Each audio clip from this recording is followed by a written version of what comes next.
Rage, turmoil, brutality, and bloodshed. The painful products of social, economic, and legal injustice. Right outside these doors, right here in our city. The tumultuous events of 1967 are forever ingrained in our history books and memory, and set the course for long overdue self-examination on a city, state, and even national scale. The schools were recognizing that they had excluded black and brown people for centuries, from colleges and universities and law schools and med schools, and they had to begin to rectify that. And here in Newark, the pressure was on as a handful of black students in attendance and a progressive law school dean joined the cry for change. I'm Oliver Quinn, and it was the Minority Student Program, lovingly known as MSP, that gave me the opportunity to learn and grow when I first came to Newark in 1972. When I stepped off the train and came to the law school, you could still smell the char in the air from the city that had burned. But I came to the law school, and there was a level of excitement that seemed to affect all of the students, and that excitement and enthusiasm was contagious. To see the diverse population, African American, Latinos, Asian Americans, people of all different walks of life, and we were all together and we were all supporting one another. The commitment to social justice was long and deep. We had the professors we had were just trailblazers. In addition to Arthur Kanoy, there was Frank Askin, there was Paul Trachtenberg, there was Ruth Bader Ginsburg, from whom I took a course in conflict of laws.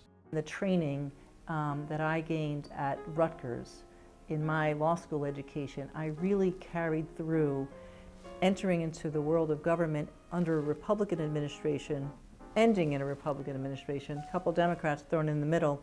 It just didn't matter.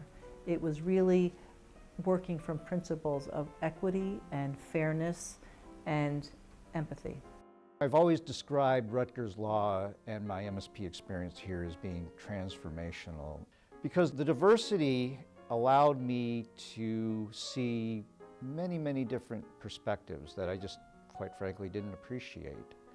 And I think it informs our analytical processes to be more open and to really try to understand all views, and therefore makes us better problem solvers and better advocates.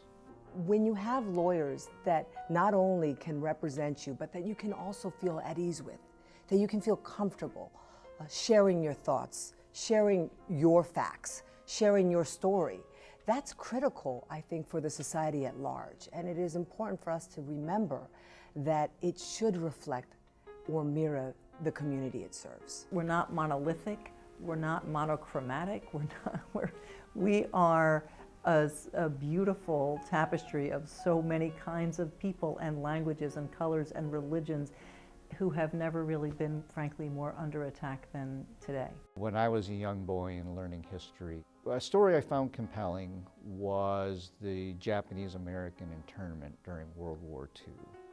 And the whole legal process that revolved around that.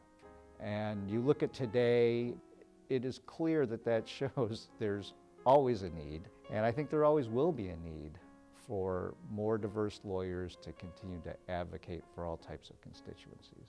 Think about it, we've had the first African American president less than 50 years after this program began. We have the state of New Jersey represented by an African American in the Senate and a Latino graduate of the MSP program in the United States Senate representing the state of New Jersey.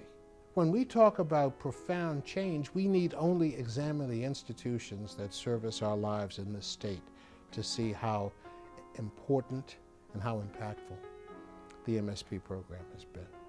So yes, I know that there are struggles ahead, and I will devote the remainder of my life in attempting to address them. But am I optimistic that change will eventually occur, and do I think that this program will be a part of it? Absolutely. And I'm very confident that that will happen. I always marvel at hearing the stories about today's MSP students, both where they came from, what they're doing now, and perhaps most importantly, hearing what their dreams and aspirations are and how the program is helping them to follow their path and succeed in really making better communities and more equal and just societies for all of us. Right now, we're in a period of ugliness. It's like the 1920s. The NAACP would hang up a sign outside of its headquarters, "Another black man lynched today." And that was happening every day.